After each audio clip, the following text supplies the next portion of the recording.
Hey landlords and investors, did you know that if you get a call from an applicant who has Section 8, that applicant already has been trained in all the fair housing laws, and they even have the form when they signed on to get Section 8 of how to file a case against you. In this video, I am going to share with you my top few things that can stump a newbie up when it comes to the fair housing.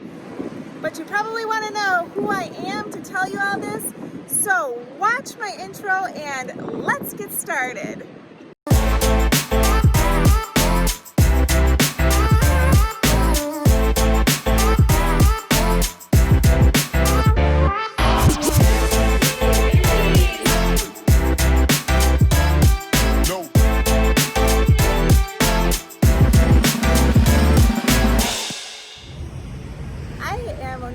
I am coming to you today from Detroit, Michigan, where my husband and I buy houses, we renovate them, and we place a tenant, and we sell the houses to investors all over the country and all over the world. I'm downtown Detroit right now, and it's 4 o'clock, and people are starting to head home from work, but it's just not that busy. It's like Corona time. It's Corona time.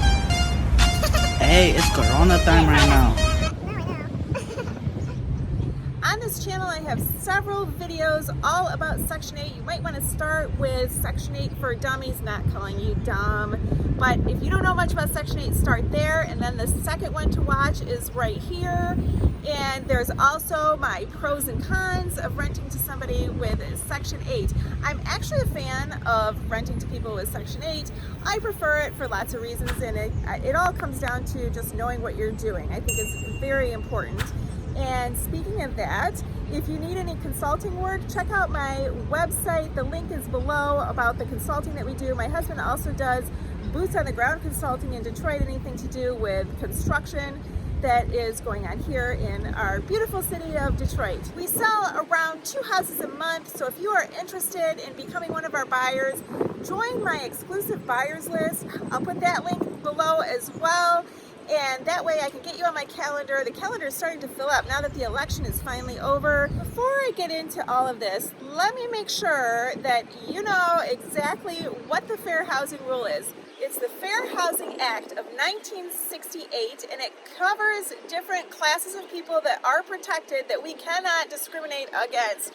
If you have any discrimination in your heart whatsoever, you shouldn't be a landlord. I'm just saying, I'm not going to go into like how to not discriminate against things like race. That's just basic. That's too basic. But these are the things that are in the Housing Act of 1968. It covers race, color, national origin, religion, sex, familial status, and disability. And in Michigan, we've added 2 more, and that is age and marital status. And some states have a rule against discriminating against a source of income. So you need to look up, go ahead and Google, what are the rules in your state as far as fair housing goes. So if somebody calls you and they say, I have Section 8, you can't say, well then, I'm not renting to you, if your state is one of those that says that. The easiest one to get yourself in trouble on is familial status. And it starts with how you advertise. One thing that you cannot write in your listing for your property for rent is great family neighborhood. Don't say the word family. Don't put that anywhere in your ad because it may look like you're discriminating towards families, against people who are single, and you didn't even think of it like that. Another thing, when somebody calls you, and I always keep a list, when they call, I write it all down, everything we said in the conversation, I take lots of notes, and you can't say, so how many kids do you have? Because you brought up children. You can't bring up children. But if you want to know how many people are going to be living with them, what you can say is how many people will be living with you.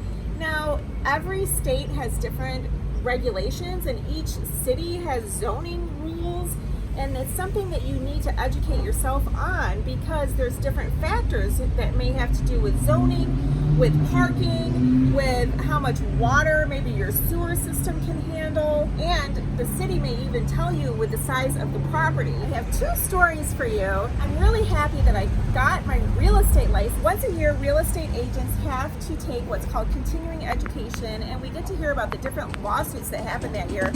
And this was a few years ago, and these 2 cases really have stuck with me. And one of them was this woman had a studio apartment, and I'm picturing like nothing but a bed and maybe a little area for the kitchen, but like no room for even a cot. And this man came with his teenage daughter. She said no because of the family structure. She didn't approve. And guess what? She got sued for that. And the funny thing about that, I thought about that later, and I thought maybe she wasn't his daughter. Maybe she assumed he was his daughter. And don't laugh at me now, my young adult daughters, they do not like it when I say the word D-A-D-D-Y. They say, Mom, you say it wrong, just don't say it because it's just gross. I'm like, what is wrong with that? Because I guess if you say it in any way wrong, the way you pronounce it, it has a suggestion that's not good, like maybe sugar daddy type of suggestion or something. So I wonder if that girl, he wasn't her daddy, he was her daddy. Daddy, I don't even know how to say it. My other story is about a woman who had a house on top of a hill. At the bottom of the hill was a river. And she showed the house to a family, and they had small children. And she said, I'm sorry, but because of your family, I cannot rent this house to you because I would not be able to live with myself if your children rolled down that hill and died and drowned in that river. And she got sued for that. The other one that can get you in trouble is disabilities. Did you know that hoarding is considered a disability? So if you go do a home visit, before you rent to somebody, I made a whole video about home visits and how to do a background check on somebody with Section 8. But if you go to their home and they look like they're a hoarder, you cannot say, I am not renting to you because you are a hoarder.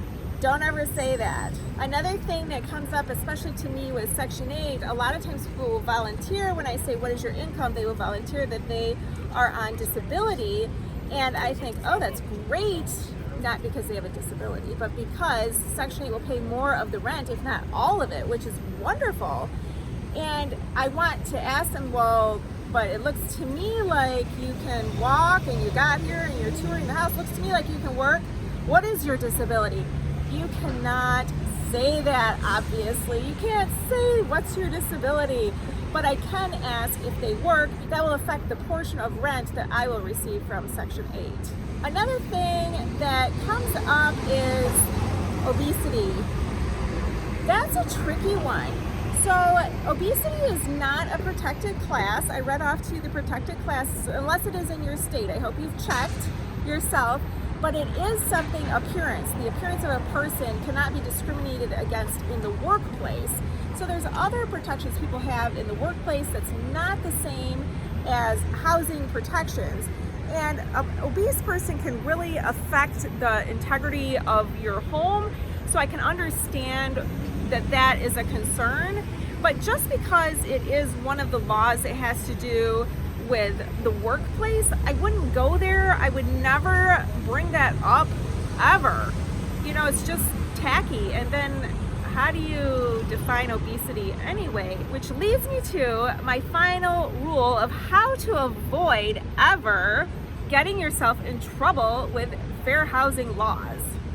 The easiest way to avoid discrimination is to treat everyone absolutely the same. But that's not enough, believe it or not. You need to record everything you're doing. So when you take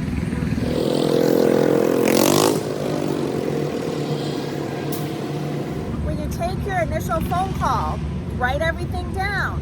When you show the house, when you are running your background check, be sure you keep track of whose application came in first.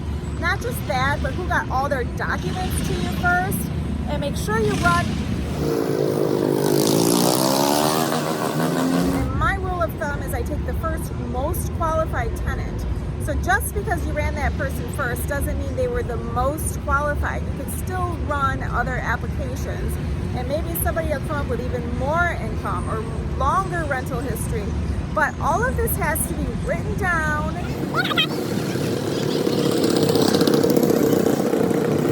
What are your rental criteria? What's your credit score? How much income? How much rental history? It could go on and on and on. So I am pushing after 4 o'clock.